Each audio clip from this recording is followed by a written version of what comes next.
not be blessed. Okay, this is what God is trying to get through to us. If you want to be blessed, you're going to have to keep your eyes on Him. Okay? I mean, you're going to have people trying to block that, expect that. You're going to have people trying to block you from following God. That's all the more reason to cleave to Him.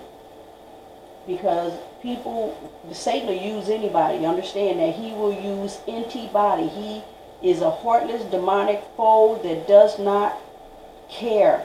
He is the enemy of all souls. All souls, even the souls that he uses, the demons that followed him, he don't care about them. He used them. He deceived them. I have a book of Enoch. I wish that maybe if I could find a book of Enoch online and I can put it up like this, we'll learn some things out of the book of Enoch. But for now, we'll just go ahead and stick with the King James, because I know that this is the book that most people in this society has as far as biblical books. So this is a book that I'm using because this is a book that you can follow out of your own, out of your own book. For our fathers have trespassed and done that which was evil in the eyes of our God. You got to understand, it's God, excuse me, that you have to walk before, not man, and have forsaken Him and have turned away their face from the habitation of the Lord and turned their backs. You know something? Isn't that one of the worstest things that a person can do, is to turn their back to you? Especially if you need a person, if you think they're your friend, and then all of a sudden you're looking at their back and no longer their face.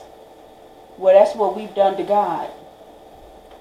We've shown Him our backs and not our face.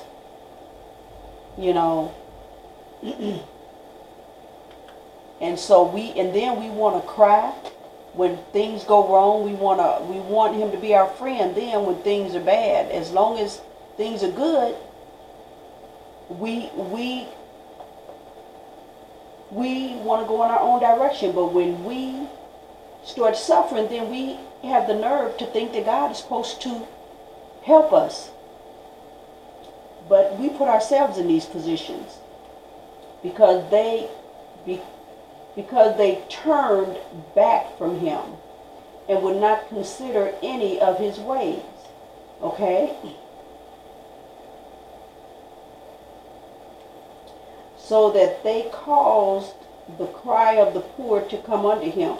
Okay, the poor is the last people, the poor and God's people are the last people on this earth that you want to mess with. Because you got to understand that when it comes back on you, it's coming back on you from God. And who better knows your weak spots than God? Satan knows them as well, but he's limited with his power. He's got to go get permission before he can do anything, particularly to God's people. The only people he can mess over are the people that are not in the Lord, but those that are in the Lord, he has no power to come against. All he can do is tempt you to put thoughts in your mind, or to put interior or exterior thoughts, temptations. He can, with a married man, he can put some tight skirt up in his face to try and make him stray, to sin, to commit adultery. That's an exterior temptation. But an interior temptation is him fantasizing about some other person other than his wife, or the vice versa with the woman other than her husband. Seeing some fine man, and yep, your eyes, if he's fine enough, people do tend to wander after things that are appealing, and everybody's different. What may be appealing to one may not necessarily be appealing to the other, But when something comes by that floats your boat, your eyes tend to wander.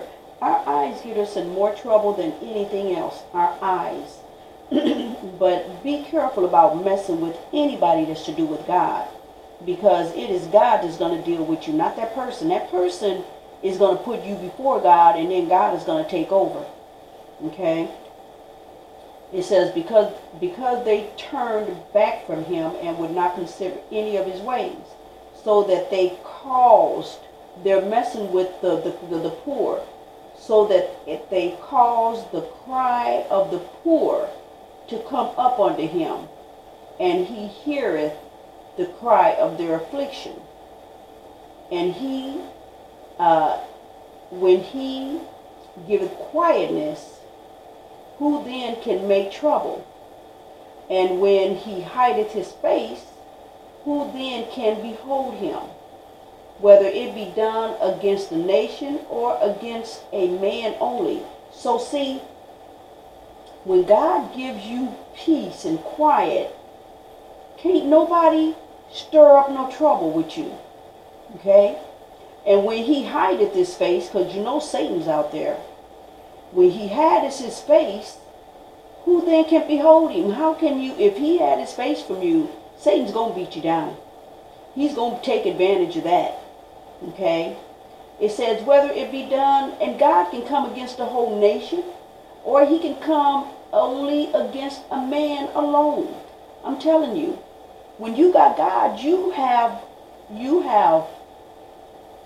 protection and goodness beyond comprehension. You can't even fathom how good God is. Because see, God, when you mess with the poor, you are messing with a fire that won't be quenched. Because you'll say, okay, Lord, I'll leave him alone. Yeah, okay. I know you're going to leave him alone, because I'm going to smack you across your head and knock you down until maybe 5 years expire. You see what I mean? You're going to suffer for 5 years because of this poor person you oppress. Don't think that you're going to turn God on and off when he deals with you. His punishment might rest on you for years. Okay?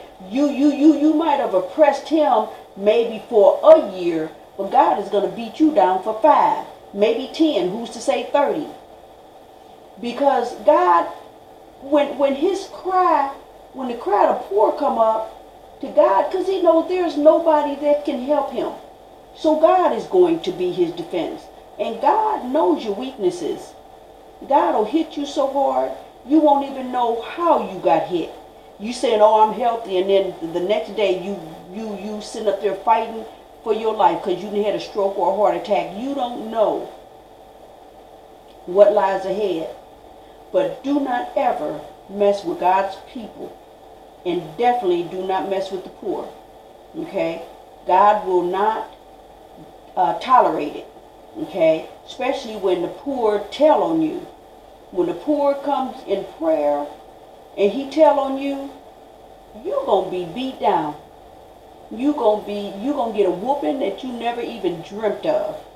Because it tells you, it says, when he giveth quietness, who can make trouble? When God give you rest, you rested. And that's what he says, when we return to our land, we will have rest. That means nobody will be able to bother us or mess with us or afflict us or mistreat us or just unjustly harm us again. Okay? And then it says, when he hideth his face, who can behold him? If he withdraws himself from you, you in trouble. And you going to need him. Because Satan is going to beat you down.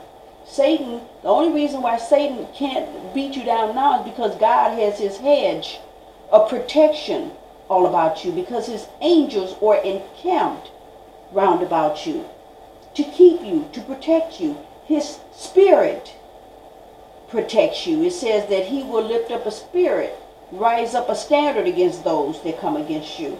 He will be your defense. Okay? So when people do evil things, don't try to get back at them. Just give it to the Lord. Believe me, God is going to deal with them. And guess what? Who's going to imprison God? Who's going to bring God before the judges and and put him in prison for years. Not a soul. And when God deals with them, you'll be nowhere around. You'll be in another state somewhere. You'll be way miles away where they can't even begin to think that you had anything to do with what has occurred in their lives. God may not reveal to you what he's going to do. And then too, let's go back on that. Actually, he will let you see your desires upon your enemies.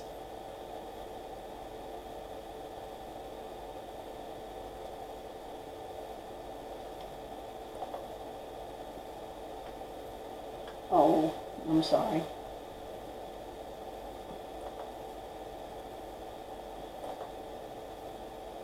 Let's see if that'll... No?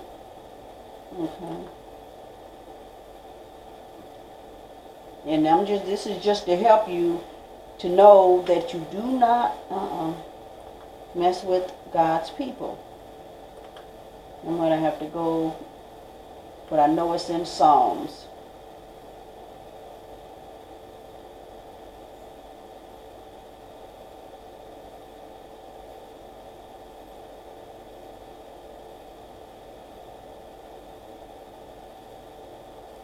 And see, when God deals with your enemies,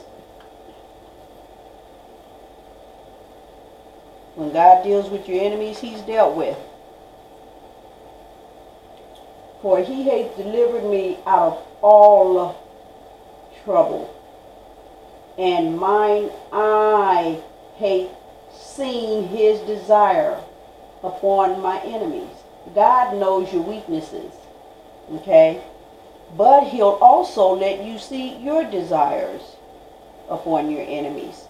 If you have a specific, if somebody does you wrong, he'll even let you decide what you want done, and he will perform what you want done to your own enemies.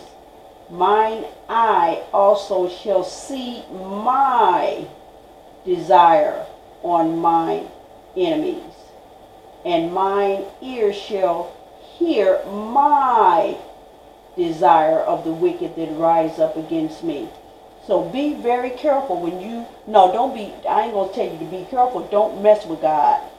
And definitely don't mess with his people. Because if you do, you're going to be the one that's going to go down. Okay? You're going to sit up there and try to destroy me. And guess what? I'm going to watch you fall. You're going to try to come up against my kids, and I'm going to watch your kids fall. So be careful about messing with God, because he will not play when you mess with his people and they come before him in prayer. Just like I've been through so much that I can't create tears, but I can groan, and my heart, when I pour my heart out, I walk away, I'm through. I've given it to the Lord. And when I've given it to him, that's his. And so later on down the road, not knowing when, where, how, or however, then you see where God has came through. And he will, if you want specifics, he'll give you what you ask. I had to tell a specific evil sibling once that kept trying to come against me in all kinds of just crazy ways for absolutely no reason. Sometimes people are demonically possessed and they don't know why they do things. But I had to let them know. I said, do you know all I have to do is pray and you will fall in a way you never even dreamt possible? Then they had the nerve to cry, and I believe they even conjured up fake tears. But this is stuff you have to put up with. It's people that you try to do good to, they will turn around and try to destroy you. Now, is that crazy or what? But these are people that are demonically possessed. I mean, that Satan has them captive at his will. No matter how much good you do to them, they will still turn around and try to destroy you. Now, you go figure that. Because I can't. But one thing I have done is just gotten away from them. So that way, my life is now at peace. I don't have to hear nobody calling me on the phone with no crazy nonsense about somebody that I don't know nothing about and don't want to hear anything about. I don't have to hear it. any more gossip and trash. That stuff is of the devil. That's not of God. So when these people come at you, change your phone number. Tell them not to call you anymore. And if they continue calling you, change your phone number. Get the peace that you need. Okay? You'll live a lot longer that way, getting away from these types of people. Every one of them is gone back. Everyone is gone back. They are altogether become filthy. And there is none that doeth good, no, not one. We all have messed up. We all have messed up. It says, have the workers of iniquity no knowledge, who eat up my people as they eat bread? They have not called upon God. You're suffering because you haven't returned to your God. Okay? So if you want peace, return to God. He will lead you. He will lead and guide you.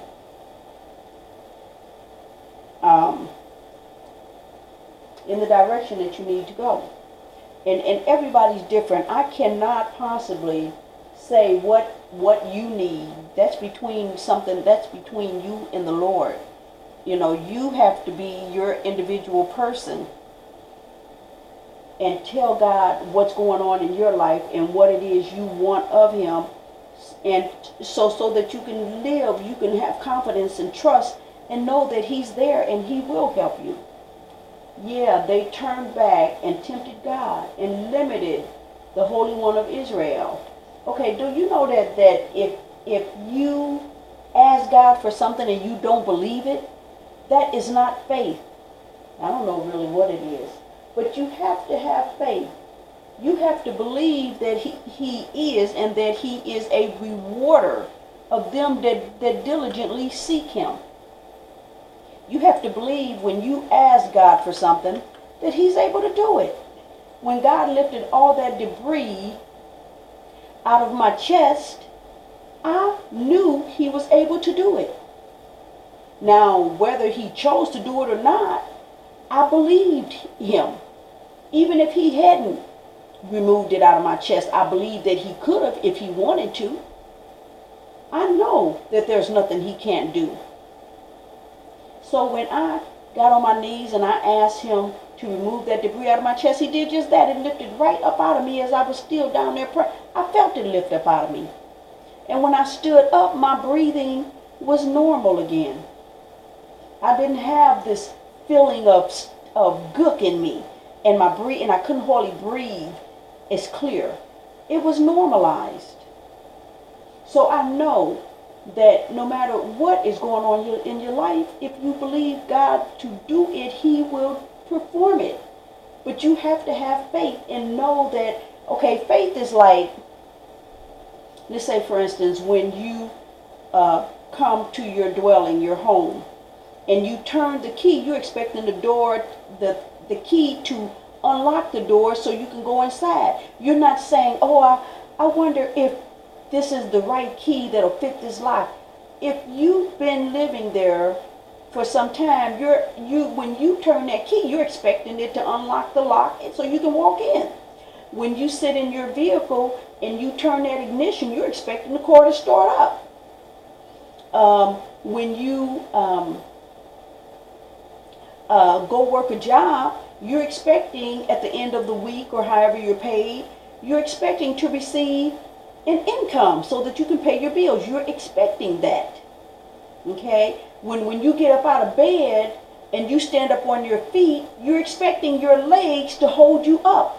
You're not expecting your legs to crumble up under you and you're going to fall. When you get generally out of bed and you stand up, you're not with doubt that you can't stand. Or let's say, for instance, when you are reading, you're expecting your eyes to work. You're not saying, well, I wonder if when I open this book, will I be able to see? You're expecting to be able to see. That's faith. You live in faith every day without even thinking about it. But yet when it comes to the things of God, you're in doubt. When you pray, expect that it's already done.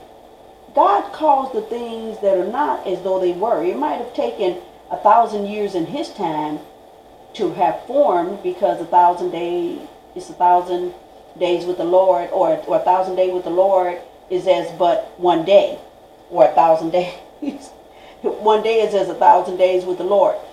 But he spoke it, and he knew it would happen. So when you talk to the Lord, it may not come right when you want it. It may be months down the road. It may even be years down the road. But when he brings it, he will and in some things he will spontaneously give you. Just like when I had to push that snow. And I was like, Lord, help me.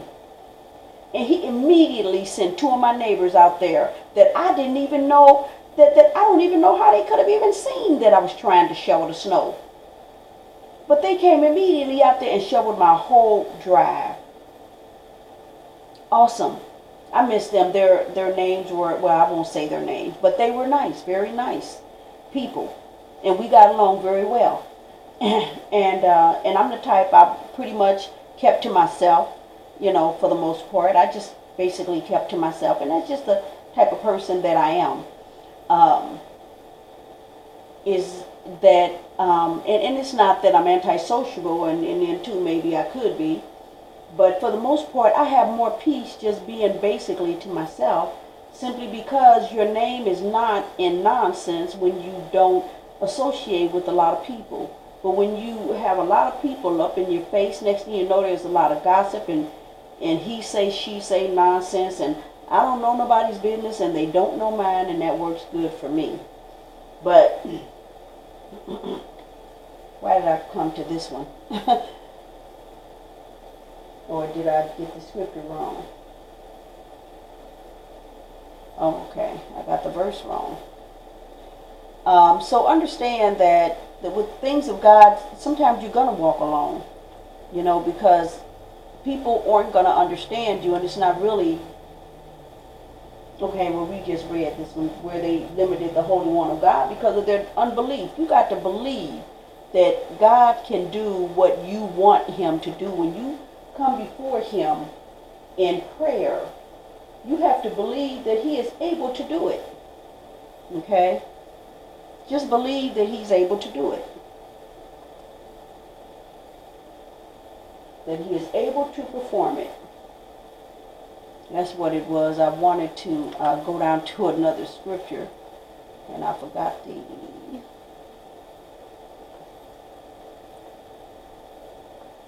Is this right? Oh, 57. Okay.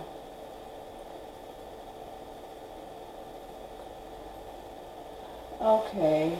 Let's see. So understand how faith works, and you exercise faith every day, whether you know it or not. You do. Okay. Because anything you do on a regular basis, naturally, that's faith. So understand that God needs you to trust him, just like you trust your legs when you stand up on them. Okay? Just like you trust your eyes when you look at TV, or when you read a book, or your ears when you're wanting to hear something. When you pick up the telephone, you're expecting your ears to hear. You're not expecting your ears to be non-operable, you're not expecting to be deaf. You're expecting your ears to hear. So you exercise faith on a daily basis. So remember that. Learn to trust God as you trust your own body. Yet they tempted and provoked the Most High God, and kept not his testimonies, but turned back. They backslid. And we all have sinned and come short of the glory of God.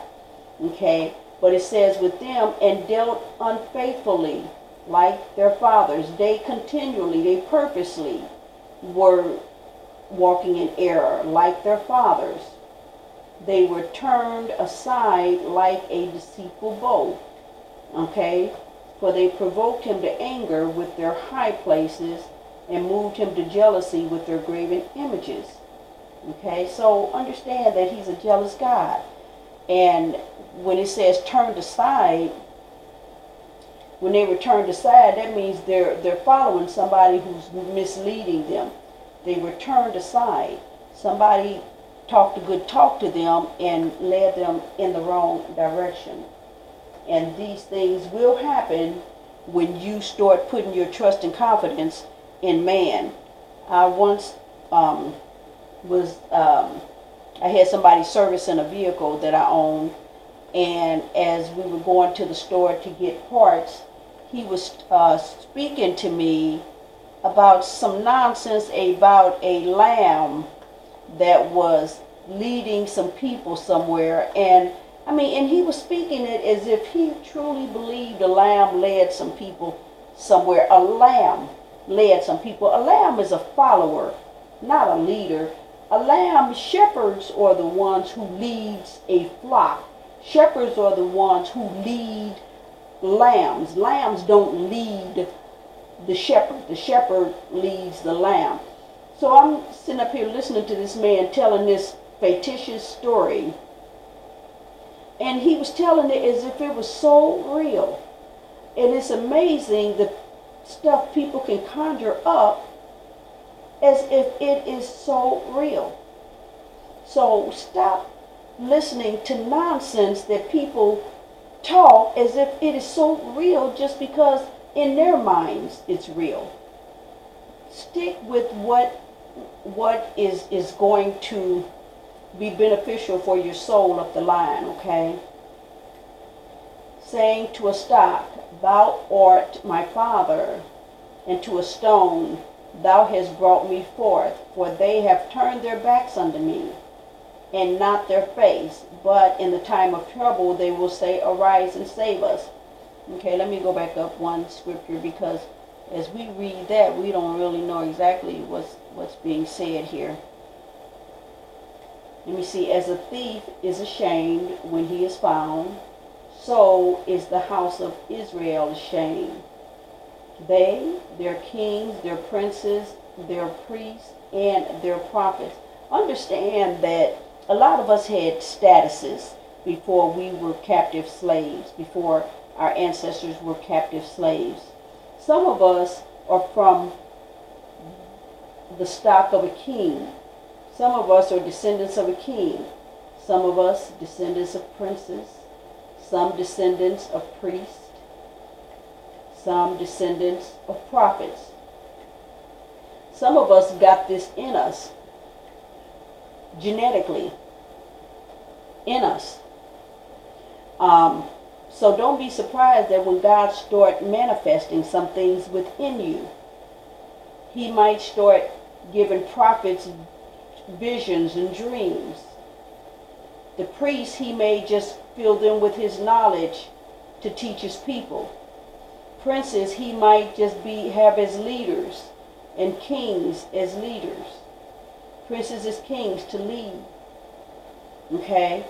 So understand that when they took us, they didn't care whether you were a king or not or anything else. They just thought about the fact that they could profit off of you for a buck. Back at that time. Saying to a stock, thou art my father, and to a stone, thou hast brought me forth.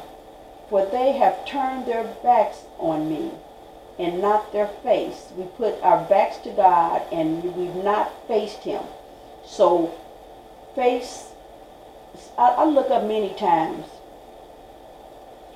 into heaven, not the stars, not the sun, not the moon, but just into heaven, into the heavens, and I just bless the Lord and I thank him. And I try to pray always, even when I pray or just look up to heaven, while I might be sitting at a stop sign or a stoplight or something, and I'll just glance up and bless the Lord. East, facing east. Like if I'm traveling west, I might glance in my rear view mirror, looking up to heaven and just bless the Lord. Looking east through my mirror towards the Lord. Okay, because sometimes we're not always where we can get down and bow ourselves. But you can always still look up and thank him, you know, because some thanks is better than no thanks. So find time to bless the Lord. Let me see. And but turn their backs unto me and not their face. God wants you to face him. So face east towards Israel. But in the time of their trouble, they will say, arise and save us. But where are the gods that thou hast made thee? Where's your graven images you've been serving? Let them arise, if they can save thee in the time of thy trouble. For according to the number of the cities that thy gods, O Judah, the number of cities or thy gods, O Judah.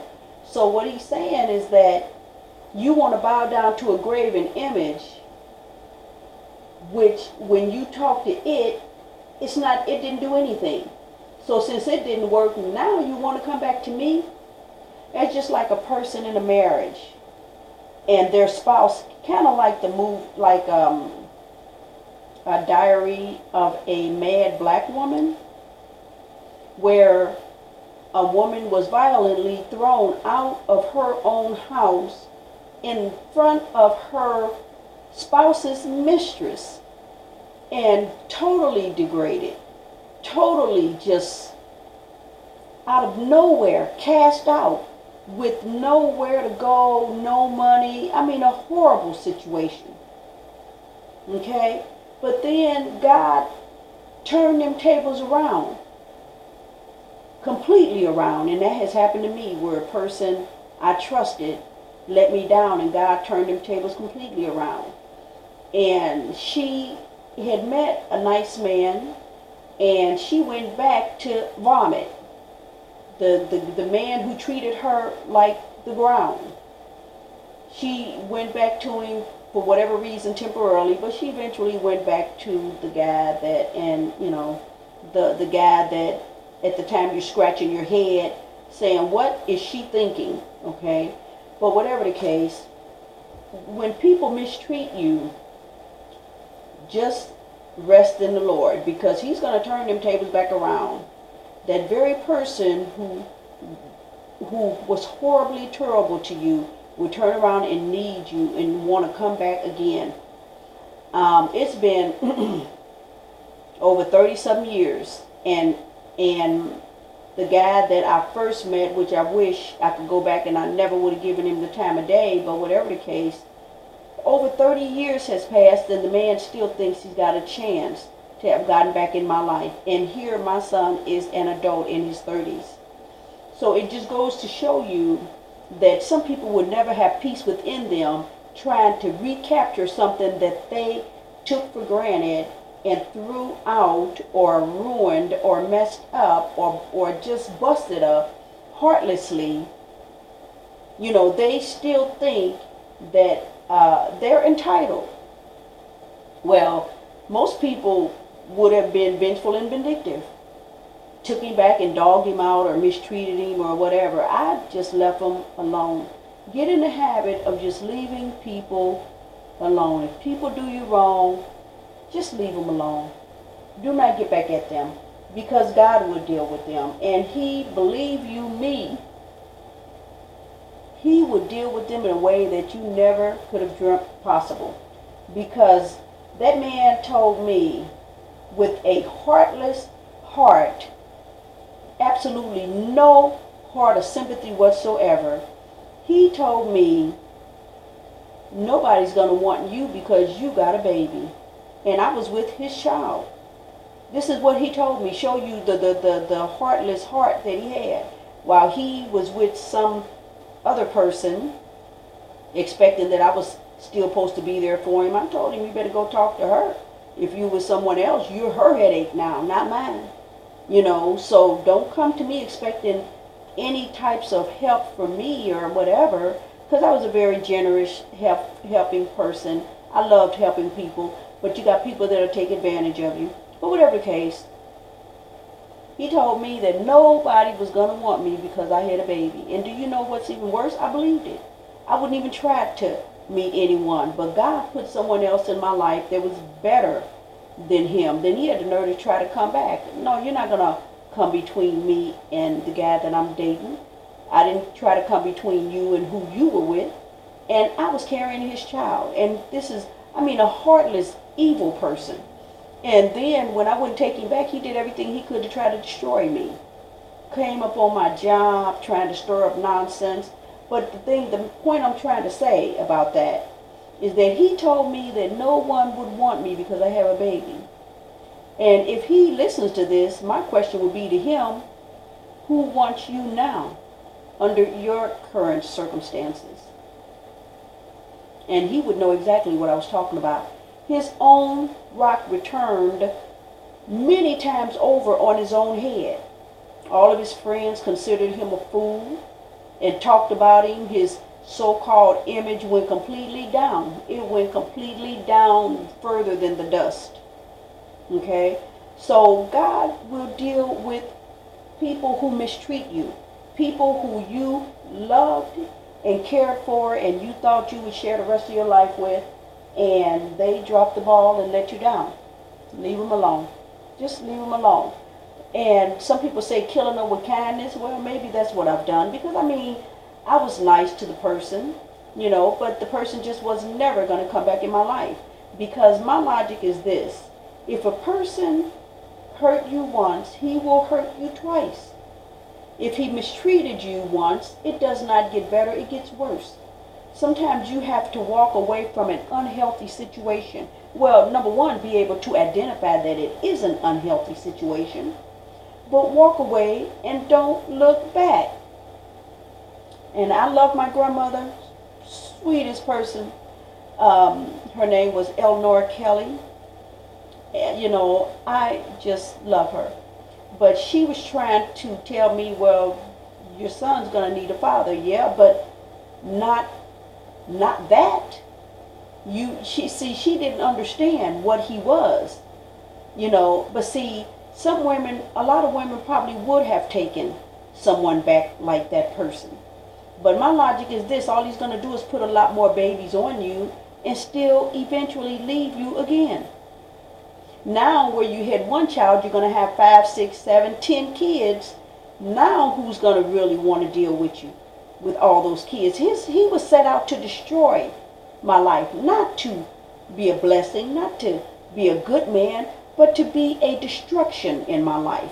So when you see that, it is healthy for you to just get away from it, to leave it alone, to walk away and not look back. This man stalked and pursued me for years. Tried to come up on my job, stirring up nonsense. Tried to bust up babysitters that I had. Tried to do everything he could to make me and my son's life miserable. I had to put him completely out of my life for peace. So when you see these type of destructive patterns, leave and don't look back. And to you women out there that are being physically, emotionally, or verbally abused, you need to get out of it. Okay, my logic is this: if he becomes verbally abusive, then the physical and emotional abuses are going to follow. If he is cursing you and calling you horrible names, whether it's B's or H's or whatever, then he's going to be emotionally going to tear you down, and then he will physically tear you down, because he don't want you, but he don't want nobody else to have you.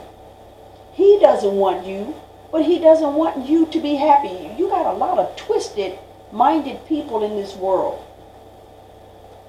They're not happy, and they're going to do everything they can to keep you from being happy. So please understand that when you have someone in your life that is trying to cause you to fall and to fail, get away from them. Just get away from them. They're going to be the ones who's going to fall and fail, but if you hang on to a parasite, somebody who is just living off of you, that dead weight is going to do nothing but hold you back, keep you down. Get that parasite, when you get that tick off of you, who's doing nothing but living off of you, he needs a host to survive, draining you dry of blood, just sucking, just living off of you. Get rid of that tick. Get rid of that parasite. Get it out of your life. Get it out of your system so that you can prosper and be blessed and go up. Having that man out of my life became blessed, while his life remained cursed. So understand, in order to obtain blessings, you got to keep it moving. Okay? I'm sorry, I'm like I said, I'm full of stories, but I'm really not meaning to go into some of the things I go into. But if it will help someone to make wiser decisions, then I'm not mad. I mean, if I can help a person from not suffering, a person who is saying, yeah, but that's his daddy, yeah, well, okay, he probably got more kids out there too, and they got the same logic that you have, and all this man has now is a harem that he's coming around on a certain day of the month expecting you to give him some money. Okay, so wise up, please, please, please wise up. Get rid of the dead weight. Okay, now we're moving on. They are turned back to the iniquities of their fathers, which refused to hear my words, and they went after other gods to serve them. The house of Israel and the house of Judah have broken my covenant. You've broken God's covenant, which I made with their fathers. Therefore, thus saith the Lord, behold, I will bring evil. God can send evil in your direction when you break your covenant, because we're the ones who broke the agreement. I will bring evil upon them, which they shall not be able to escape. And though they shall cry unto me, I will not hearken unto them. Okay? So understand that when you are trying to live right before God, he'll be there for you. But when you turn aside and you start going in your own direction, okay, then God will leave you to yourself. And believe me, like I said before, now it tells you there that God will bring evil upon you, that God will do it. But one thing that you can believe for certain, if God don't do it, Satan will be right out there waiting on you. Okay? Satan is right out there waiting to prey like a lion. You know, he's hoping, he tempts you to mess up, but when you do mess up, he's waiting. He'll be waiting.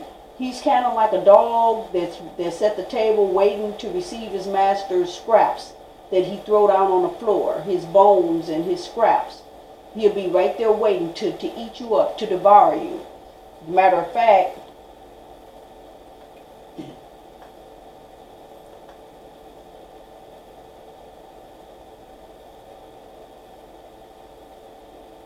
this is Satan.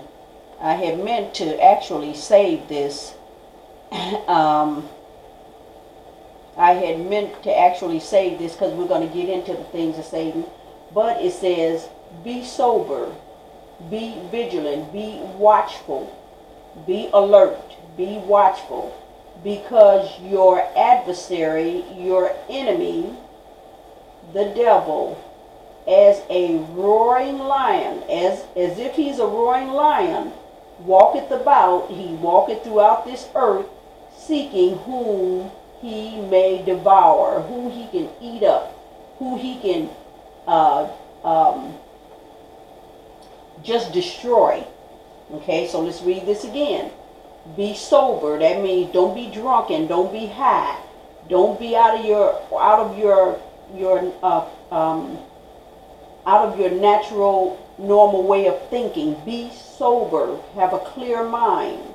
And be vigilant. Be watchful. Be on alert. Because your adversary, your enemy, the devil, as a roaring lion, as if he's a roaring lion, as if he's a lion, walketh about. That means he travels throughout this earth, seeking whom he may devour, seeking whom he can eat up, who he can destroy. Okay? That's how Satan works. So understand, and Satan does not take friends. Okay? Satan does not want friends. All he wants is souls. He's the enemy of your soul. So keep that in mind. He's the enemy of your soul. Okay? Okay, it says,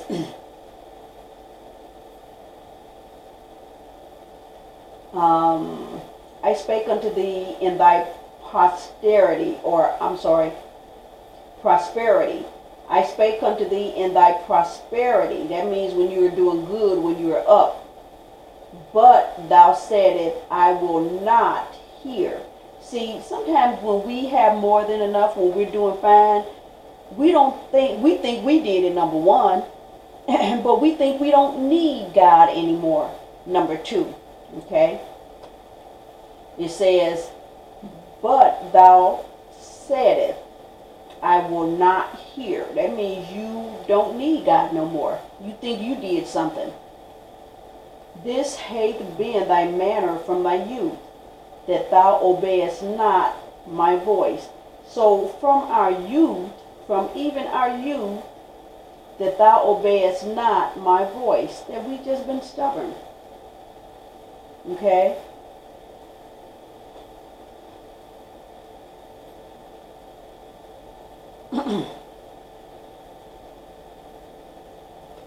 Okay, it says 22 as well, so let me go up and read this as well.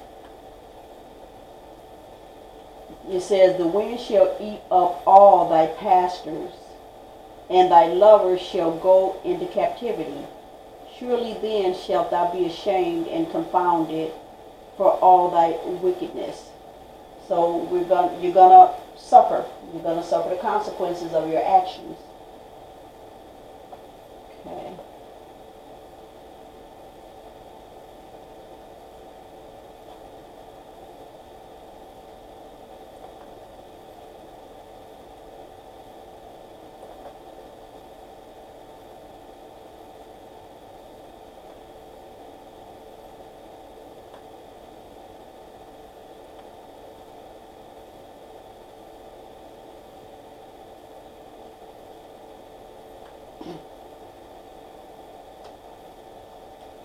And they turned unto me the back.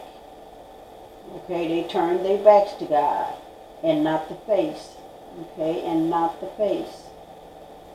Though I taught them, rising up early and teaching them, yet they have not hearkened to receive instructions. Okay, we really need to do better.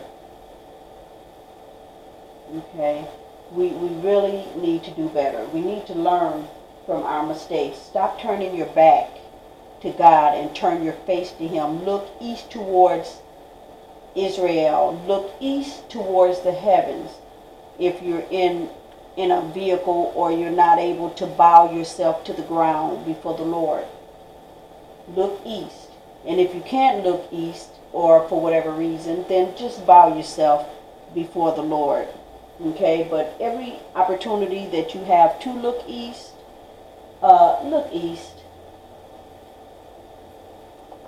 towards the Lord. Okay.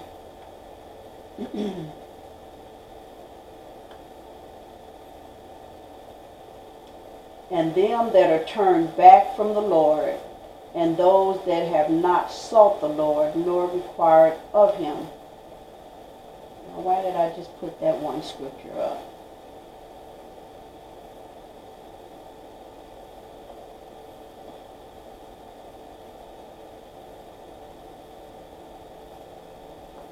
Okay, let's read this. And them that worship the host of heaven upon the housetops. You know, like them big, what do you call those, telescopes?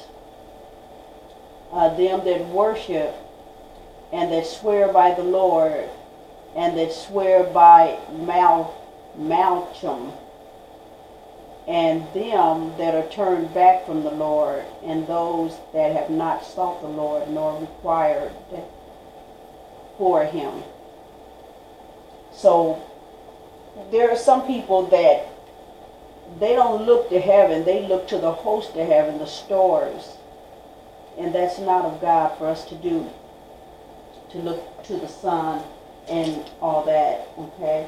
So now we're going to get into God's curses. Now that we can see that our ancestors have turned their backs and they've done some things. So now we're going to get into as what God has decided to do against us, since we have chosen not to keep his covenant oath. Okay, now we're going to read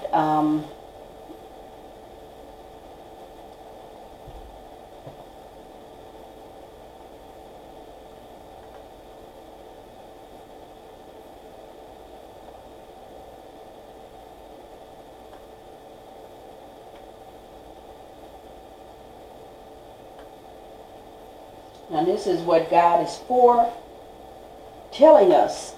This is in Deuteronomy